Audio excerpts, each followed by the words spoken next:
Muy buenos días, mis hermanos. Les saludamos en esta mañana de domingo, septiembre 20, para compartir una vez más la palabra del Señor. Y Timothy Keller, en su libro Oración, cita una referencia con respecto a la investigación que hiciera un estudioso italiano, Giuseppe Giordano, en el que él concluye acerca de la oración lo siguiente. Dice, en casi todos los estudios de la sociología y comportamiento religioso, es claramente notable que un gran porcentaje de la gente declara que oran todos los días e incluso muchos dicen orar varias veces al día. En el corazón de las grandes religiones, como es el Islam, el judaísmo y el cristianismo, encontramos el llamado a orar. Los musulmanes lo hacen 5 veces al día, los judíos lo hacen 3 veces y para los cristianos depende en qué denominación se encuentren relacionados o familiarizados con ella.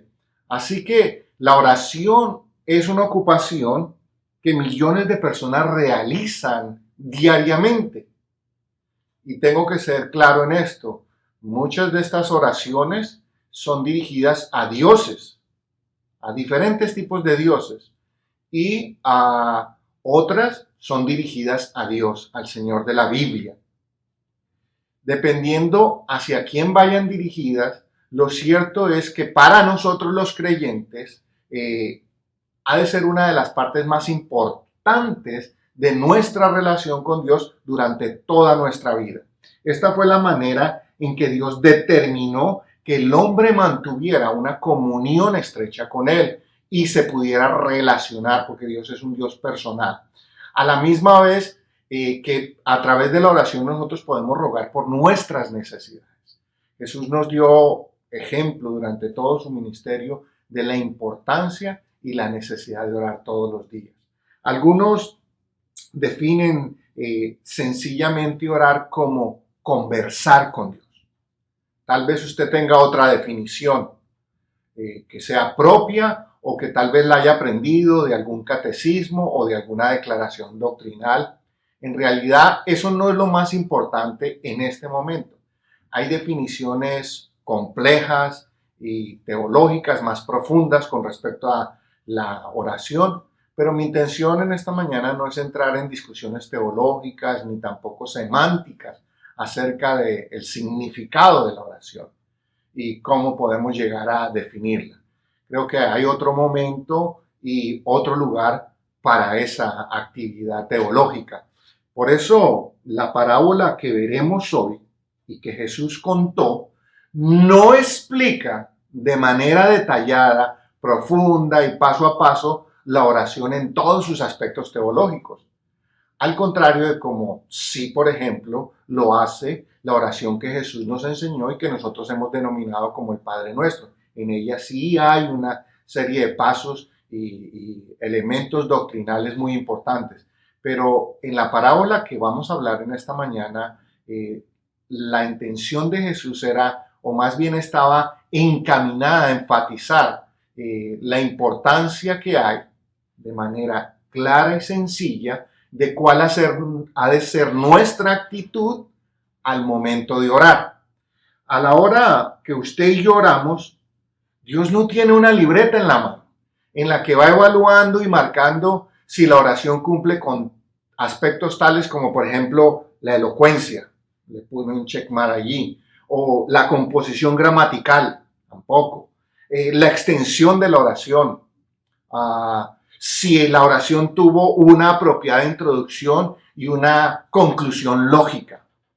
Tampoco está allí Dios en una libreta chequeando mucho menos la profundidad teológica de dicha oración. Y no quiero que me entienda mal tampoco. Algunos de los elementos que le acabo de mencionar son importantes en la oración y tienen su lugar en ella, pero no son los más importantes. En la Biblia tenemos ejemplos de grandes y elocuentes oraciones. Están registradas en las Escrituras. Pero también tenemos en las Escrituras, en la Biblia, en la palabra de Dios, oraciones cortas, sencillas, sin muchas palabras, sin muchos adornos, pero que fueron contestadas también, como la que veremos hoy. En realidad, lo que verdaderamente Dios examina con detenimiento y profundidad es la actitud del corazón de aquel que comparece ante su trono celestial, en donde sobresalen por lo menos dos elementos importantes. El reconocimiento de la condición de pecador y que también el que ora en esa condición tiene la esperanza de recibir misericordia, es decir, ser justificado. Así ora un publicano arrepentido, como lo veremos en la parábola de hoy. Así que en esta mañana lo invito para que abramos nuestras Biblias en el Evangelio de Lucas, capítulo 18, los versos 9 al 14, y prestemos mucha atención a lo que Dios quiere decirnos acerca de la oración y cuál ha de ser especialmente nuestra actitud a la hora de orar. En esta parábola sobresalen tres elementos de los que voy a hacer referencia más adelante durante el sermón y que son necesarios que los analicemos. El primero de ellos es el lugar donde oramos. El segundo es el fundamento de la oración del fariseo, o sea, en qué se basó el fariseo para orar. Y el tercero es el fundamento de la oración del publicano, en qué se basó el publicano para orar. Así que estos son los tres elementos que veremos en esta mañana. Pero una vez más, quiero darles un poquitico de contexto, si me lo permiten. Y en el tiempo de Jesús, los fariseos eran quizás el grupo religioso y político más importante debido a su ortodoxia y a la rigurosidad con la que practicaban la religión judía. Era muy común que los fariseos despreciaran a otros debido a que no se comportaban como ellos. Y sobre todo tenían entre ojos a los publicanos. Ya vamos a ver por qué. Esta forma de actuar y de pensar los llevó a los fariseos a sentir que estaban satisfechos con su religión y a su parecer el derecho les daba el derecho de menospreciar y juzgar a los demás individuos como pecadores terribles. Los publicanos, por su parte, eran judíos que trabajaban cobrando los impuestos que el pueblo debía pagarle al Imperio Romano. Por lo tanto, eran odiados, considerados traidores y pecadores de la peor calaña, según los fariseos. Además que bien vale la pena que para que seamos justos, muchos de ellos en verdad eran despreciables, y perdonen o disculpen el término. Y no solo despreciables, sino que también eran injustos, porque se enriquecían a costa del pueblo. Jesús refirió esta parábola probablemente a algunos fariseos y religiosos que escuchaban sus enseñanzas. Y aunque no los menciona por nombre en la introducción del pasaje, a la hora de contar la parábola, sí nos podemos dar cuenta que Jesús los pone en evidencia inmediatamente. Lo interesante de todo esto es que estos hombres allí no sospecharían cuál era el final de la historia con que Jesús los confrontaría. Así que en esta mañana vamos a leer de la Reina Valera este pasaje y vamos a empezar en el verso 9.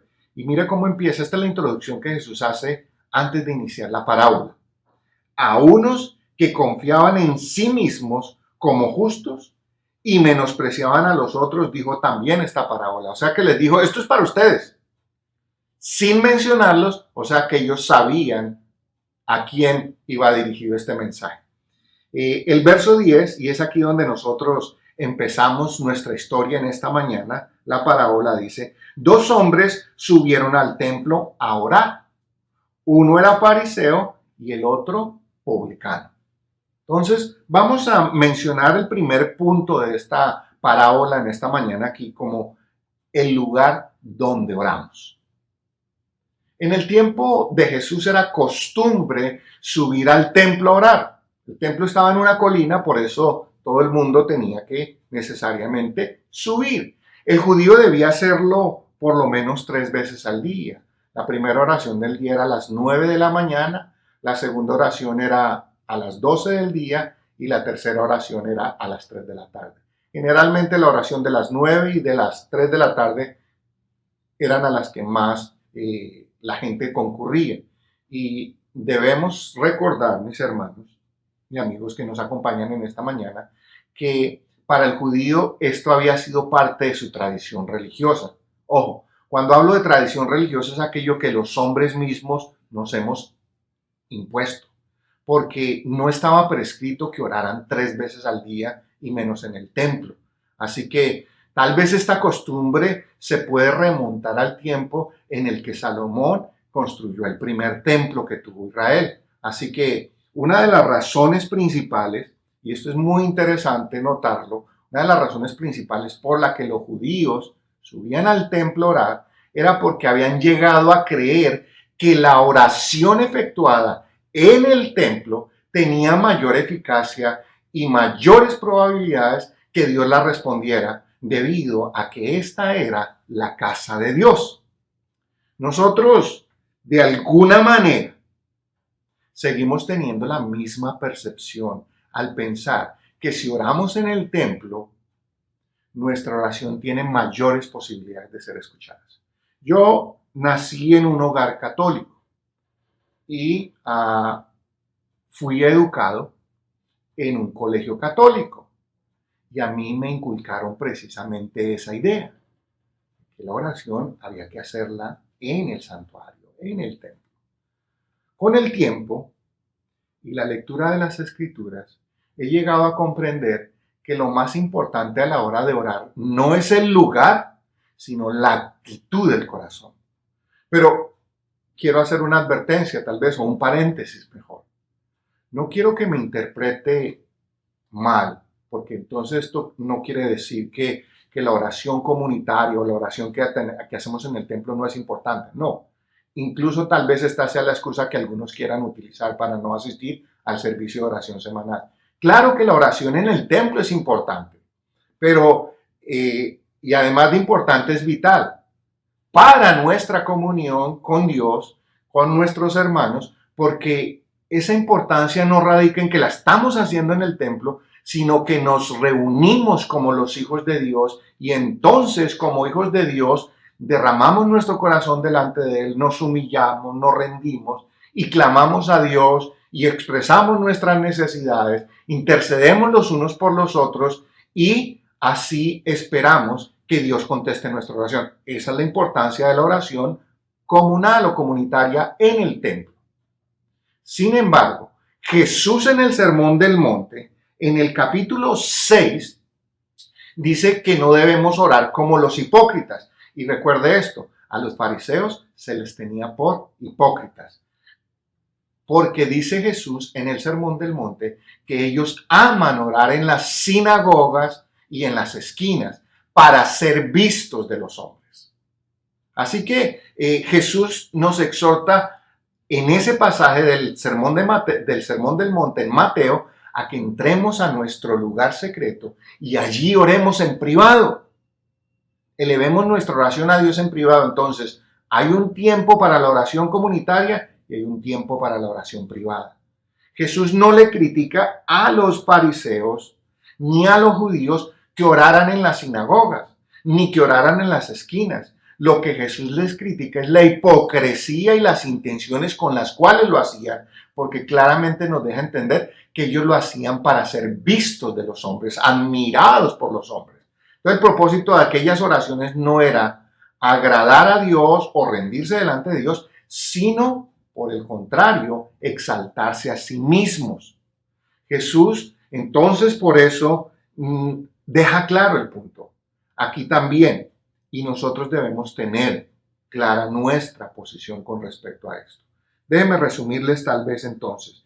La oración tanto pública como privada son importantes y tienen el mismo valor y alcance solamente si las hacemos de corazón y con la actitud correcta.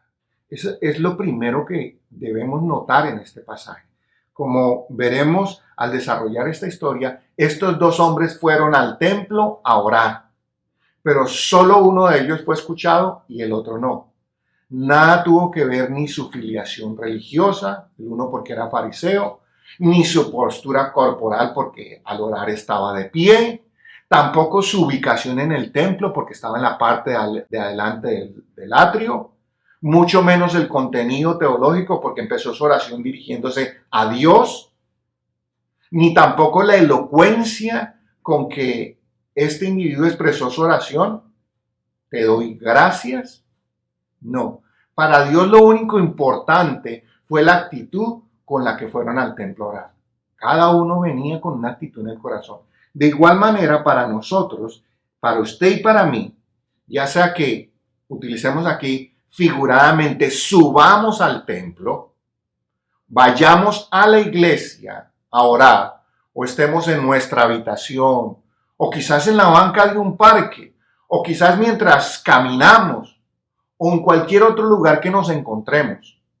Lo más importante siempre será, a la hora de orar, nuestra actitud de corazón.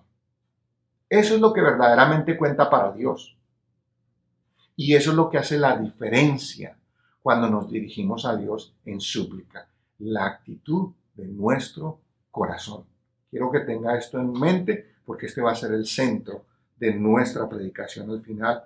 En el verso 11 dice, preste atención. Aquí ya Jesús empieza la descripción de cómo el fariseo subió al templo y se puso a orar. Preste atención. Lo voy a leer completo y luego lo vamos a ir mirando rápidamente paso por paso. Dice, el fariseo, puesto en pie, oraba consigo mismo de esta manera. Dios, te doy gracias porque no soy como los otros hombres, ladrones, injustos, adúlteros, ni aun como este publicano. Ayuno 2 veces a la semana, doy diezmos de todo lo que gano. Así que el segundo punto que quiero mencionarle entonces en esta mañana, mi hermano y amigo que me escucha o que nos ve, ¿cuál es el fundamento de la oración del fariseo? Es interesante notar que Jesús empieza su relato poniendo al fariseo como ejemplo. Los fariseos eran conocidos por su celo religioso, por la rigurosidad cuando de cumplir las normas o las tradiciones religiosas se trataba. Eran supremamente estrictos. Y Jesús empieza por resaltar su posición corporal para orar, puesto en pie. Esto era algo muy importante para el judío, orar de pie. Era una de las posiciones favoritas, preferidas y prescritas, orar de pie. El publicano también estaba de pie, pero mucho más atrás, en el atrio del templo.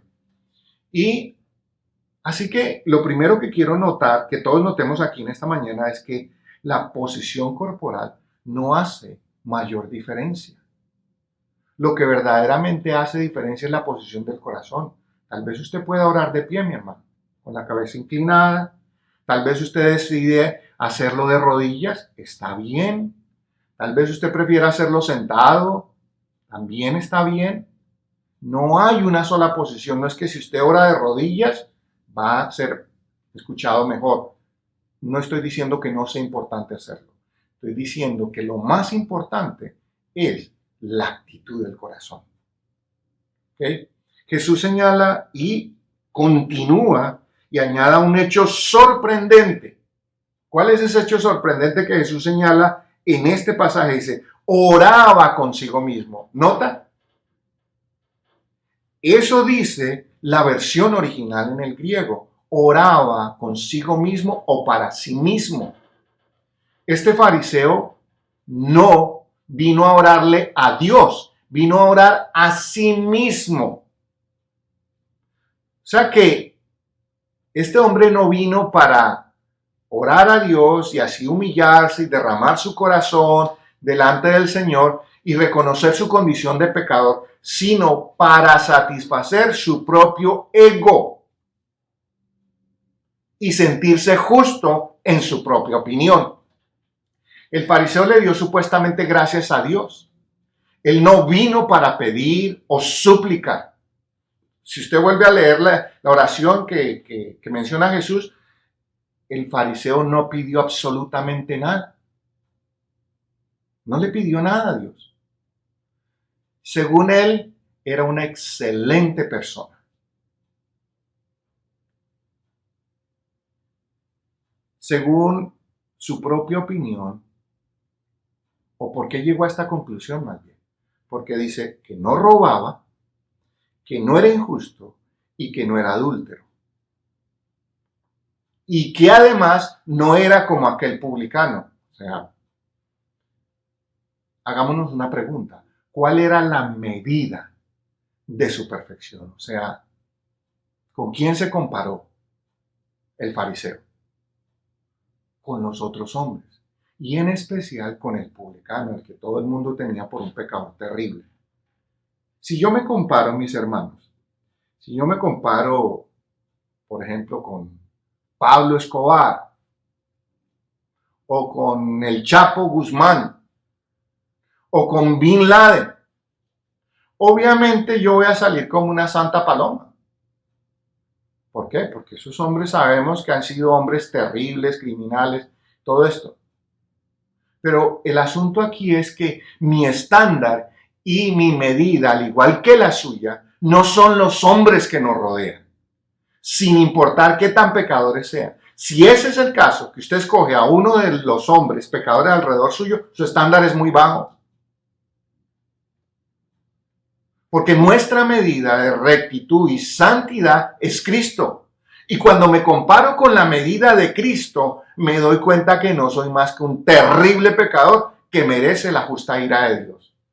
Pero que sin embargo, Él por su gracia me ha brindado misericordia y me ha dado redención a través de Cristo. Así que el fariseo no creía necesitar nada de Dios. Y como no creía necesitar nada de Dios, no recibió nada. El fariseo continúa diciendo, o sea, añade a su oración, a su supuesta oración, sus virtudes religiosas. ¿Cuáles son? Ayuno 2 veces por semana, Señor. Aunque el Antiguo Testamento ordenaba que se debía ayunar 1 vez al año. No 2 veces por semana, esa fue una creación de los religiosos. Dice que daba los diezmos de todo cuanto ganaba. No estaba obligado en esa dimensión a dar diezmos de todo lo que ganaba. No puedo explicar todo eso en este momento. Sin embargo, él exhibe esas supuestas virtudes religiosas para decirle a Dios que él estaba haciendo más de lo que demandaba. Si Dios pedía ayuno, 1 vez al año, él estaba ayunando 2 veces por semana. Cuente usted las semanas al año. Estaba sobrado. Dios pedía el diezmo de lo que el individuo producía, no de todo lo que recibía. O sea que también por ahí estaba pasado. Es verdad que Jesús nos dice, y aparte debemos imitarla, que si nuestra justicia no supera a la de los escribas y fariseos, no entraremos en el reino de los cielos. Pero no es al legalismo que este fariseo expresaba, sino que este hombre sentía que había hecho más de lo que Dios demandaba. Por lo tanto, estaba satisfecho y se sentía superior a cualquier otro individuo. En otras palabras, ¿a qué subió el fariseo al templo? Para recibir su premio de religioso del año. A eso subió. Según él, Dios tenía que felicitarlo y darle una palmadita en la espalda y decirle, muy bien muchacho, lo estás haciendo magnífico. Es más, lo estás haciendo mejor de lo que yo te pedí y esperaba. Pero mi hermano, no nos engañemos. No piense que solo el fariseo de esta historia pensaba así. Hoy, muchos de nosotros como hombres pensamos igual que el fariseo. ¿Por qué? Porque creemos. Además andamos diciendo por ahí que nosotros somos buenos. Que nosotros somos buenos. ¿Por qué? Porque no hemos robado, porque no hemos sido injustos o porque no somos adúlteros. El concepto de pecado que tienen algunos por ahí es superficial y está errado. La Biblia dice categóricamente en Romanos capítulo 3, verso 23, lo siguiente: por cuanto todos pecaron, están destituidos de la gloria de Dios. Aquí no dice que algunos pecamos, aquí dice que todos pecamos. Y en el capítulo 6, la misma carta, la misma epístola a los romanos, en el capítulo 6, en el verso 23, Pablo una vez más afirma: porque la paga del pecado es muerte. Así usted lo considera un pecado pequeñito, es pecado delante de Dios, es muerte. Mas la dádiva de Dios es vida eterna en Cristo Jesús, Señor nuestro. Así que, ¿cuál era el fundamento entonces del fariseo a la hora de orar? Su propia justicia. Confió en que sus obras religiosas y la manera estricta como las cumplía eran suficientes para acercarse a Dios y que él debía escucharlo. Mire, mi hermano, no nos engañemos. La oración no es la llave maestra con la que el hombre le tuerce el brazo a Dios y lo obliga a abrir la mano para prodigarle todo cuanto se le antoja. La oración tampoco es un acto de autoexaltación. Por el contrario, es un acto de humillación y sometimiento a la voluntad de Dios. Y no a la inversa, como muchas veces nuestras oraciones pretenden. Cuando yo escucho a pastores y hermanos que dicen que declaramos, que profetizamos, que reclamamos, que exigimos, que ordenamos, que pactamos, me corre escalofrío. Muchos de los que así dicen, que reclaman y todo este tipo de cosas, no mandan ni en su casa, mi hermano. ¿Cómo van a mandar a Dios? Eso es un acto de irreverencia, de prepotencia, de orgullo, como lo quiera usted mandar. Simplemente quien así actúa, sin importar si tuerce los versos bíblicos para respaldar esa posición, simplemente está orando como un fariseo. Le quiero recordar, mi hermano, que nosotros fuimos hechos para servir a Dios y honrarlo y glorificarlo. No a la inversa, como lo promulga abiertamente la teología de la prosperidad, que Dios está para servirnos a nosotros, que Dios está para cumplirnos nuestros deseos. No hay nada más aberrante y distorsionado de la verdad que una posición como esa. Dios es el Señor todopoderoso y soberano, y Él no está bajo nuestro control, ni tampoco está bajo nuestras órdenes. Él no es el genio de la lámpara de Aladino que nosotros frotamos y Él sale y nos dice qué deseamos. Nosotros debemos humillarnos y postrarnos. El que así cree que Dios está para cumplirle todos los deseos y los antojos de su corazón, no es más que un insensato.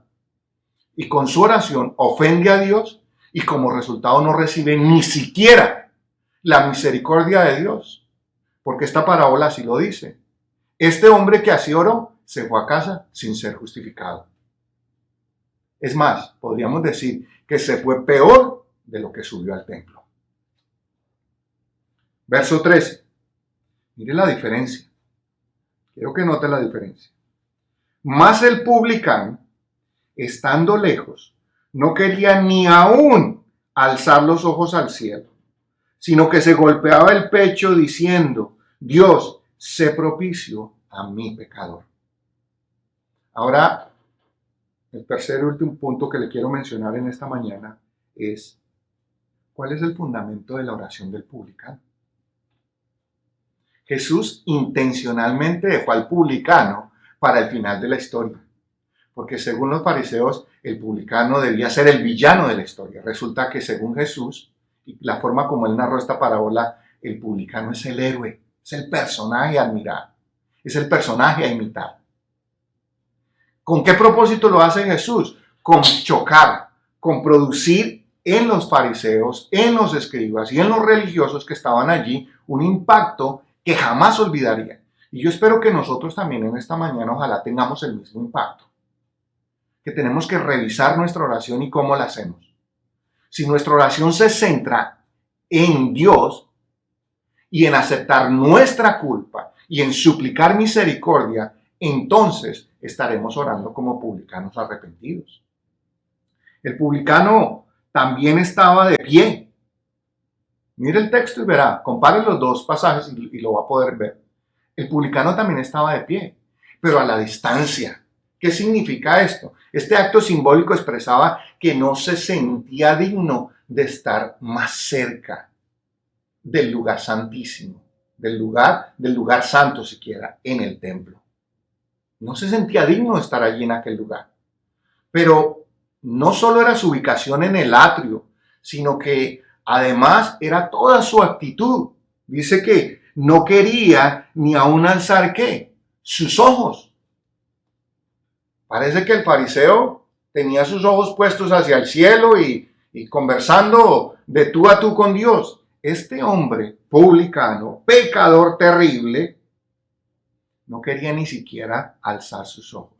Esta era una actitud ¿de qué? De humillación, de reconocimiento de su propia indignidad, de saber que estaba delante de un Dios 3 veces santo y que no se atrevía a levantar la mirada. Aquel publicano no se sentía ni siquiera digno de estar en ese lugar.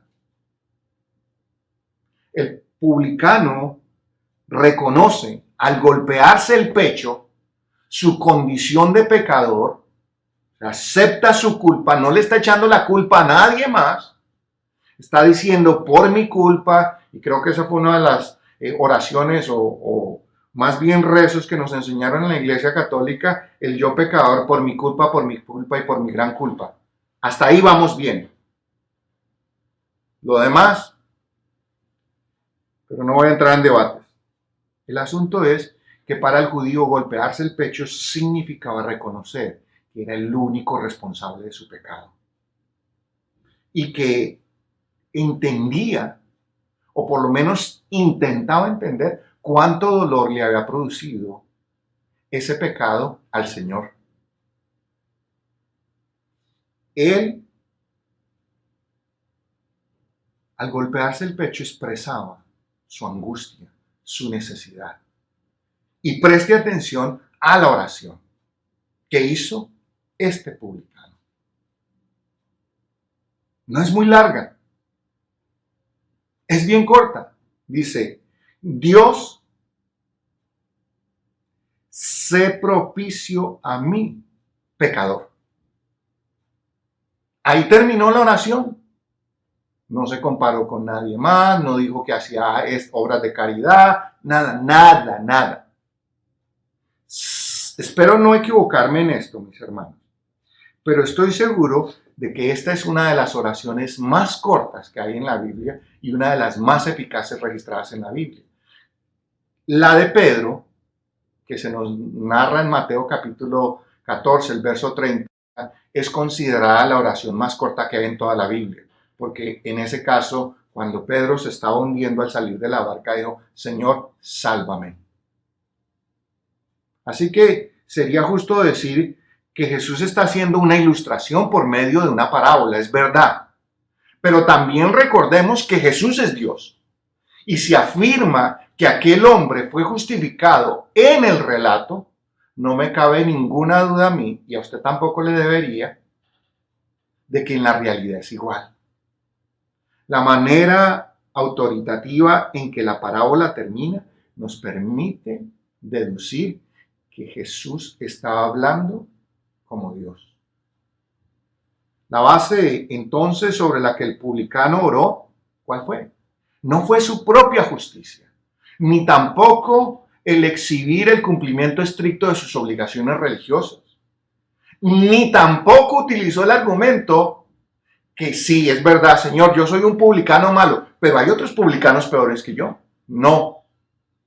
Su única base fue el reconocimiento de su condición de pecador y expresó la esperanza, y esa es la petición en su oración, él sí hace una petición de que ojalá Dios quisiera tener misericordia de un pecador como él. El publicano no vino a pedir otra cosa que pudiera necesitar o desear. No vino a pedir ni casas, ni nada, nada, nada. Lo único que este hombre sentía que necesitaba desesperadamente era la misericordia de Dios. Nada más. L. Morris, en su libro La predicación apostólica de la cruz, dice con respecto a la actitud del publicano lo siguiente, y lo cito textualmente. Dice, el publicano en su oración buscó la misericordia de Dios para que sus pecados fueran cubiertos y la ira de Dios fuera apartada. La palabra en el original, traducida aquí por propicio, que el publicano utilizó en su oración, significa borrar las culpas y reconciliarse. Es la palabra que se utiliza para propiciación con respecto a Cristo. En realidad nosotros los seres humanos tenemos muchas necesidades materiales y hay un espacio en la oración para ellas. Dios no está ajeno a nuestras necesidades. Pero la mayor necesidad del hombre es que Dios tenga misericordia y cubra nuestras iniquidades, porque todos los días pecamos, todos los días fallamos, todos los días ofendemos, todos los días faltamos a Dios y a nuestro prójimo, a nuestros seres amados. Así que lo que más necesitamos nosotros todos los días es estar bajo la misericordia de Dios. Así que la diferencia entre el fariseo y el publicano, que subieron juntos al templo oral, fue simplemente una actitud de corazón diferente.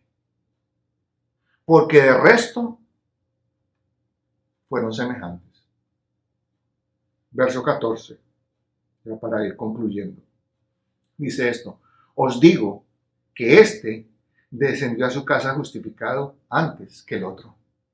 Jesús está hablando de que el publicano fue justificado. ¿Y por qué fue justificado? Porque su oración fue escuchada, porque pidió misericordia.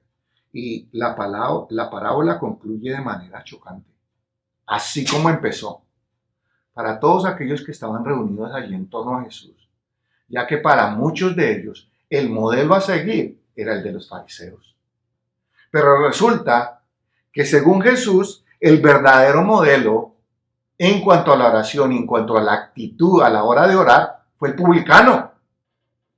Y ese era el propósito del Señor. Que aquellos que se sentían confiados y orgullosos de su religión se dieran cuenta cuán equivocados estaban. Para nosotros también es esta enseñanza. Cuando oramos, no podemos confiar en nuestra propia justicia y en nuestra propia religiosidad. La única base sólida sobre la cual podemos y debemos orar es la misericordia de Dios. Y esa misericordia de Dios se encarnó en Cristo Jesús. Para los que tenemos a Jesús como Señor y Salvador, nuestra oración ya fue contestada. Por su sangre fuimos perdonados, reconciliados y redimidos. Porque Dios fue propicio a nosotros que somos pecadores.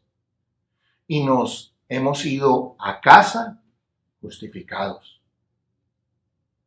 Para usted que todavía no ha recibido a Cristo como Señor y Salvador, mi amigo que me escucha, le tengo en esta mañana buenas y malas noticias. No le digo cuáles quiere escuchar primero porque le voy a dar las buenas primero. Quizás así no tenga que recibir el efecto de las malas. Hoy, allí donde usted se encuentra, en este preciso momento, solo tiene que decir, no importa si está parado, sentado, recostado en su cama escuchando este sermón, todo lo que usted tiene que hacer en este preciso momento es una oración sencilla, tal como le hiciera el publicano. Ten misericordia de mí, oh Dios, que soy pecador. Sé propicio a mí. Si usted así lo hace, según Jesús, usted descenderá a casa justificado. Esa es la buena noticia.